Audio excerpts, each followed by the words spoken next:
Welcome back to the Broadman Word, and we are getting closer and closer to the end of looking at the seven churches and the letters to the seven churches.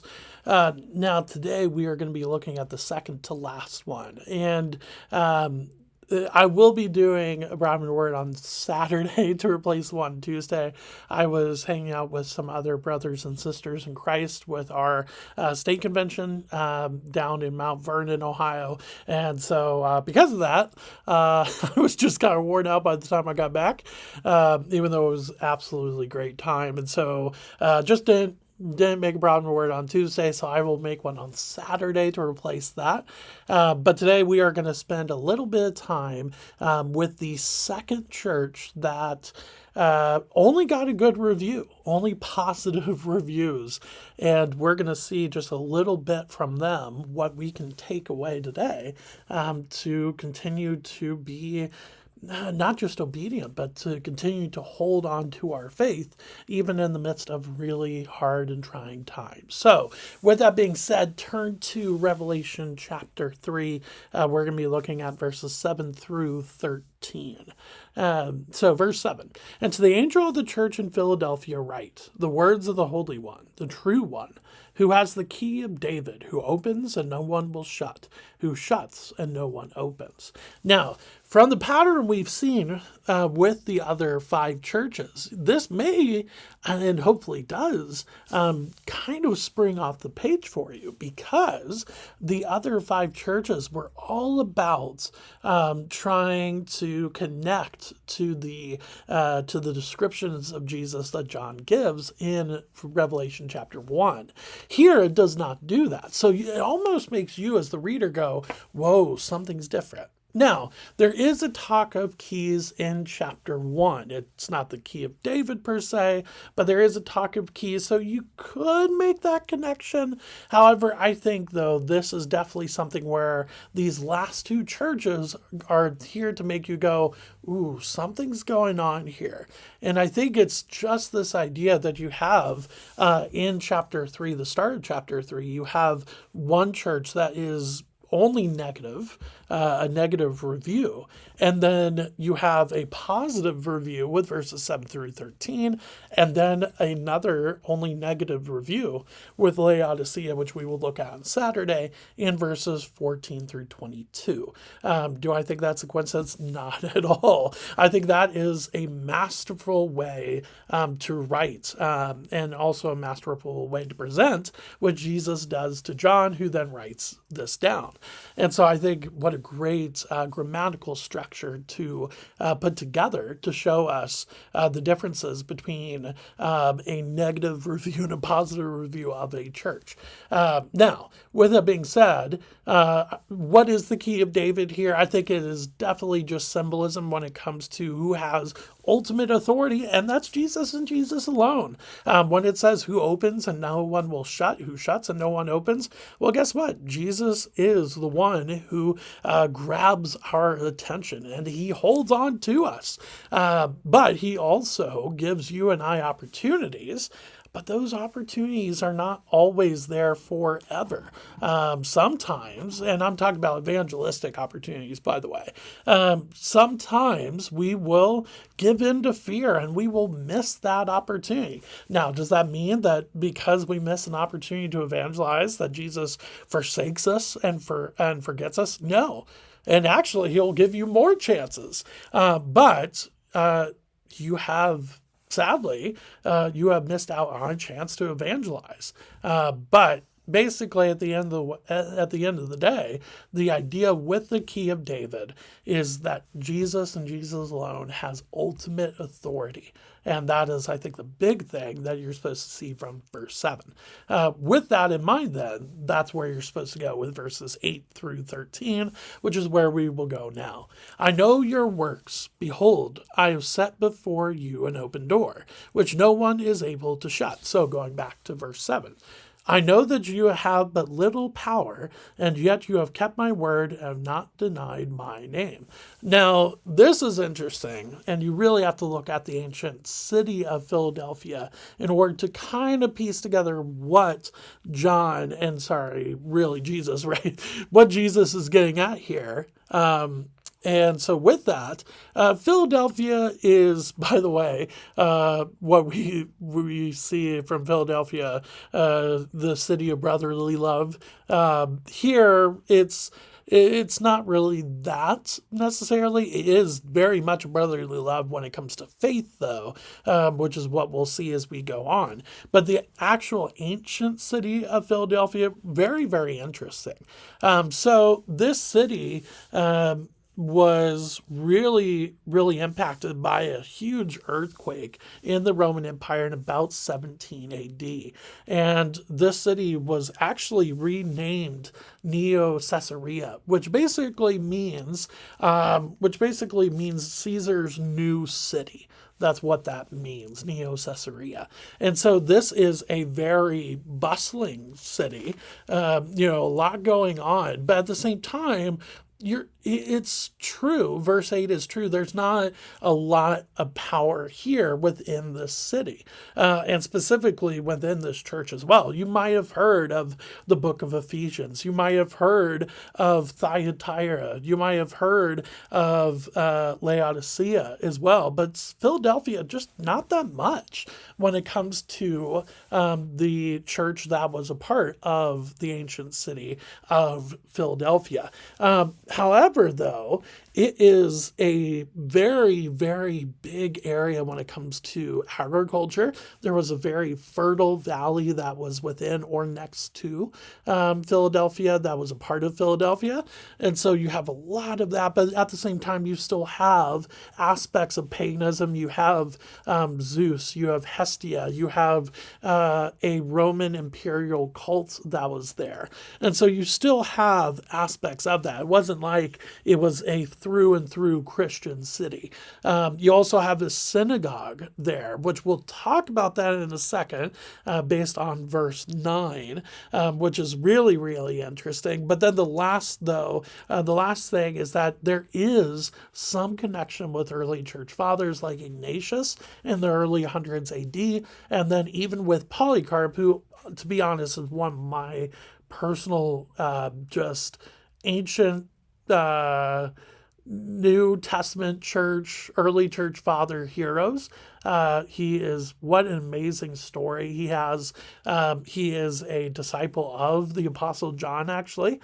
And he passed away or was martyred. He was martyred in about 155 AD.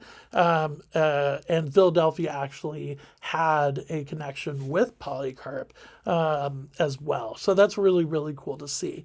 But with that, I think the aspect of little power, though, is that there's not this very big political structure within the city.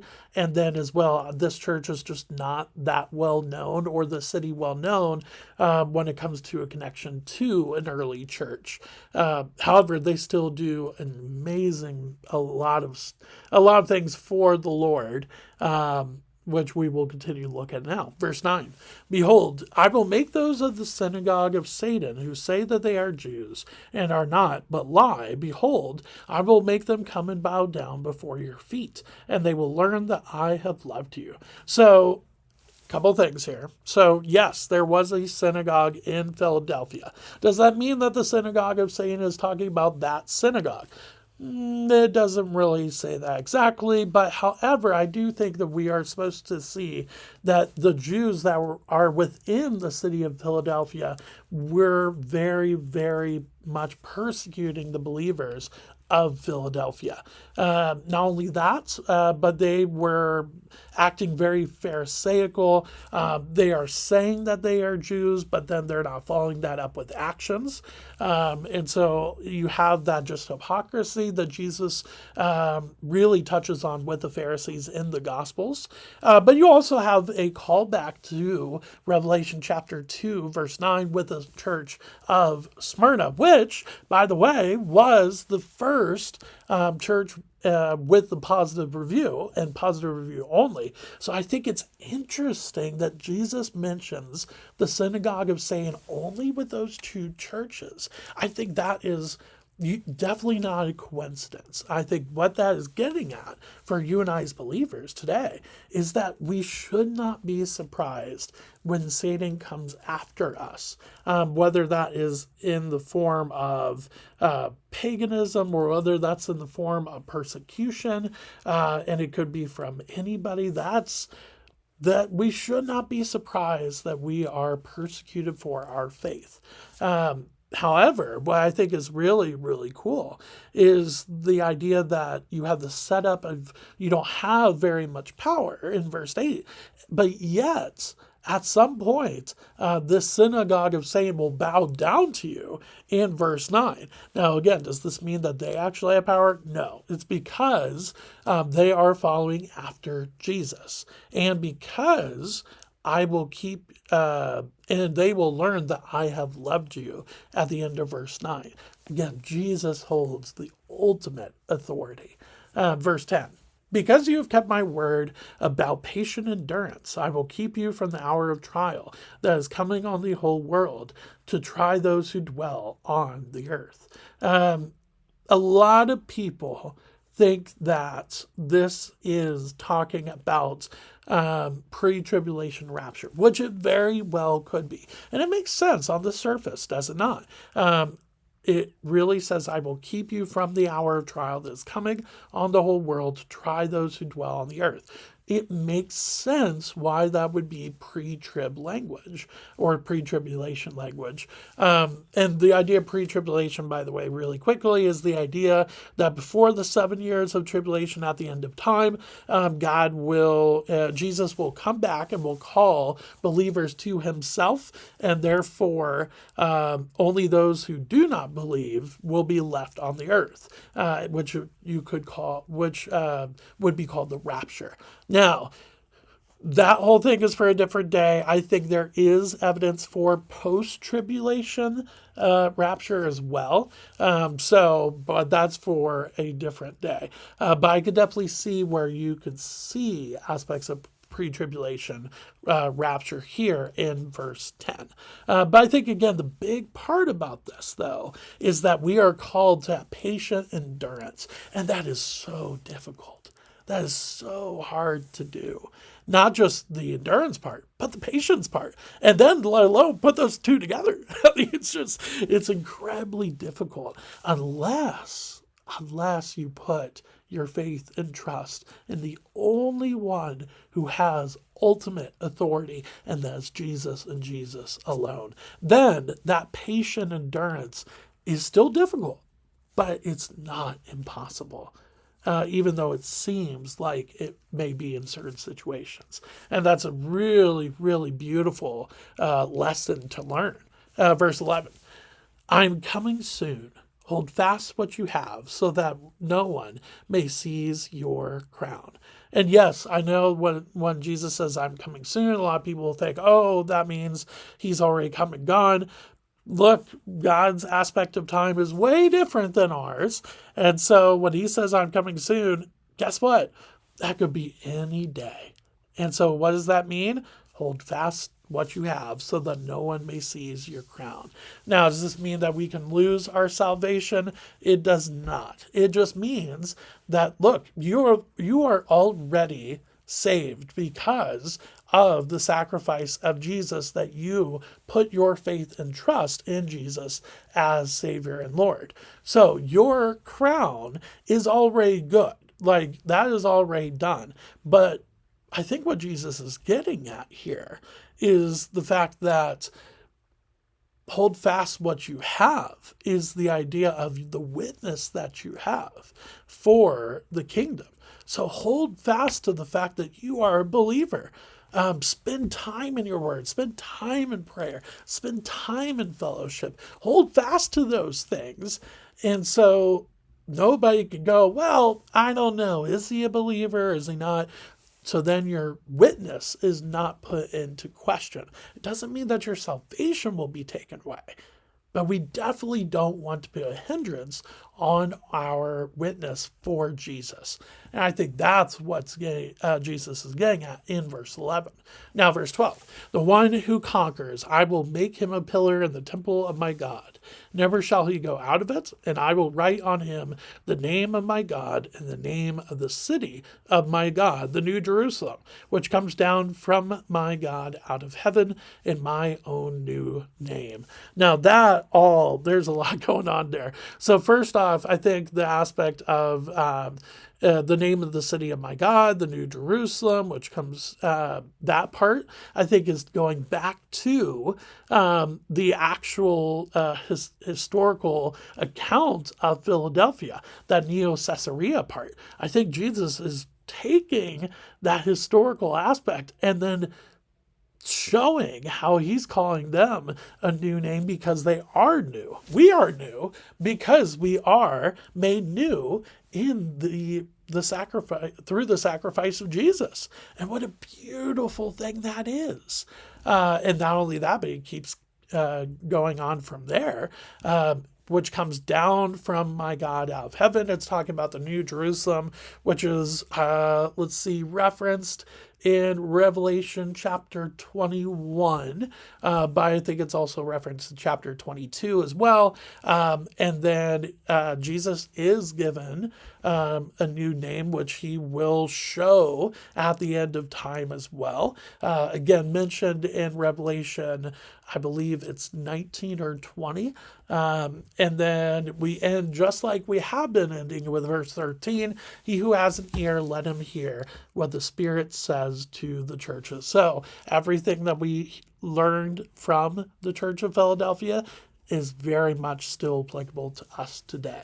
And big thing with the Church of Philadelphia is holding firm to our faith, practicing patient endurance, and then absolutely believing and trusting that Jesus is the only one who holds ultimate authority.